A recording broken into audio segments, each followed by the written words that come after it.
आज मैं बात करने वाला हूँ यहाँ पर डार्क वेब के बारे में और duck duck go search engine के बारे में। डक डक गो क्या डार्क वेब का हिस्सा है? क्या उसे इस्तेमाल करना सेफ है, सिक्योर है? तो मैं आपको बता दूं, डक डक गो की जो सेलिंग पॉइंट है, जो इसका मेन फीचर है, वो ये है कि वो लोगों को ट्रैक नहीं करता। जैसे कि गूगल, आपको पता होगा कि आप गूगल को इस्तेमाल करते हैं तो उसके बदले में आप उसे पैसे नहीं दे रहे हैं, आप उसको अपना डेटा दे रहे हैं, आप अपने उनको सर्चिंग हैबिट दे रहे हैं, अपनी लोकेशन दे रहे हैं और पता नहीं क्या क्या दे रहे हैं उसको। तो वो सारी चीज़ें कलेक्ट करता है और उससे फ़ायदा उठाता है, उससे एडवर्टीजमेंट चलाता है और पैसे कमाता है। लेकिन डक डक गो की जो खास बात है कि वो ट्रेस नहीं करता, ट्रैक नहीं करता, सबके लिए सेम रिजल्ट शो करता है। तो इस चीज़ के साथ वो मार्केट में आया था। और डक डक गो एक चीज़ में भी काम में लिया जाता है कि भाई जो टॉर है, द अनियन रूटर है, जिससे डार्क वेब एक्सेस किया जा सकता है, उसका जो मेन सर्च इंजन है वो डक डक गो है। वो इसलिए है क्योंकि ये ट्रेस नहीं करता, ट्रैक नहीं करता। लाइक ये भेदभाव नहीं कर रहा है यूजर टू यूजर जैसे कि गूगल करता है।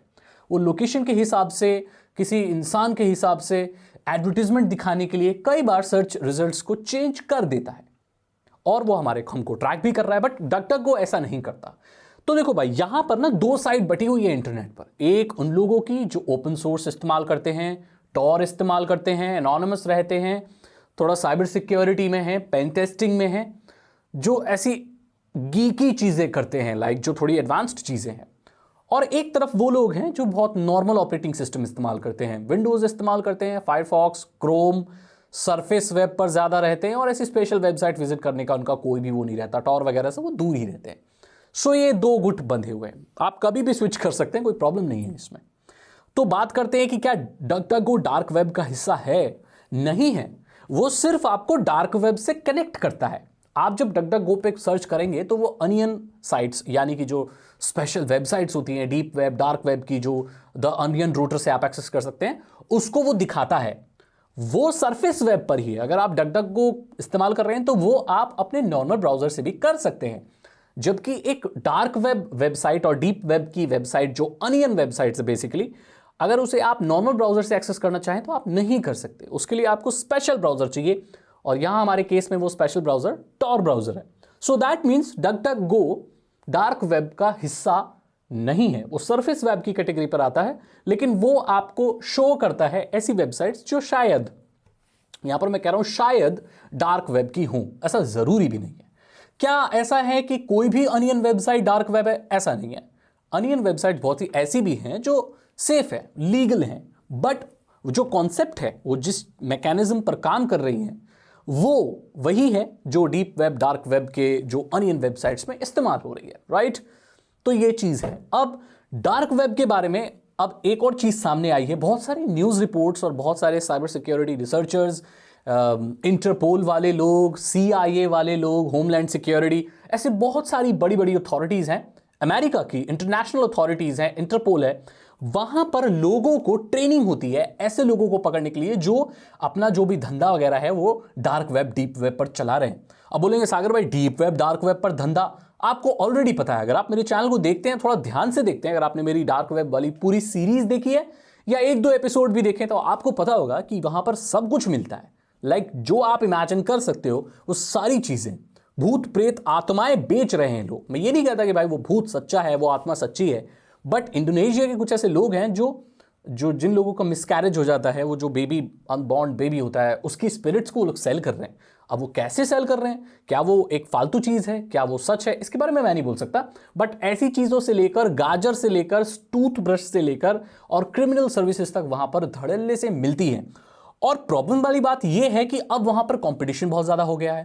कंपटीशन ज्यादा होने से प्रॉब्लम यह रहती है कि जो सर्विसेज हैं वो चीप हो जाती हैं, क्योंकि कंपटीशन का जमाना है। अगर आप भाई कोई चीज $100 में दे रहे हो और सामने वाला $80 में सेम चीजें दे रहा है, तो भाई आप पर क्यों आएंगे लोग? वो तो $80 के पास जाएंगे ना। तो वहां पर आप ऐसे, मतलब ऐसी सर्विसेज भी हैं कि किसी प्रोग्रामर को हायर कर सकते हो, नोटोरियस प्रोग्रामर।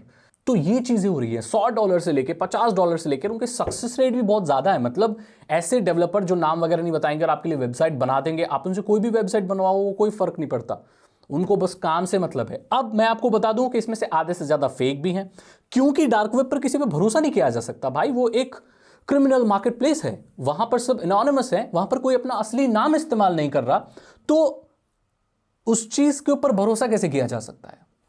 ये चीज है, अब भरोसा करना बहुत ही ज्यादा मुश्किल है। अब जो लोग बोलते हैं कि भाई dark web, deep web active नहीं है, तो उनका कहना एक तरह से सही है, बट एक मेजॉरिटी जो वाला हिस्सा है, जो बहुत बड़ा हिस्सा है, लाइक मेरे हिसाब से 40% जो भी आप देख रहे हैं वो ऑलरेडी डेड है, लेकिन जो बाकी है, जो आप नहीं देख पा रहे, वो आज भी एक्टिव है, वो आज भी चल रहा है, वहां पर सर्विसेज आज भी चल रही हैं।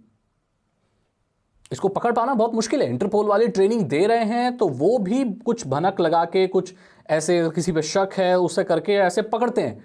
कोई ऐसी टेक्नोलॉजी नहीं है कि भाई आप देख सको कि भाई टॉर ब्राउजर में लोग क्या इस्तेमाल किया, क्या करें। हालांकि देखो, हर चीज में लूप होल्स होते ही हैं। टॉर ब्राउजर भी तभी सब आपको एनोनिमस रखता है जब आप एक इडियट नहीं है।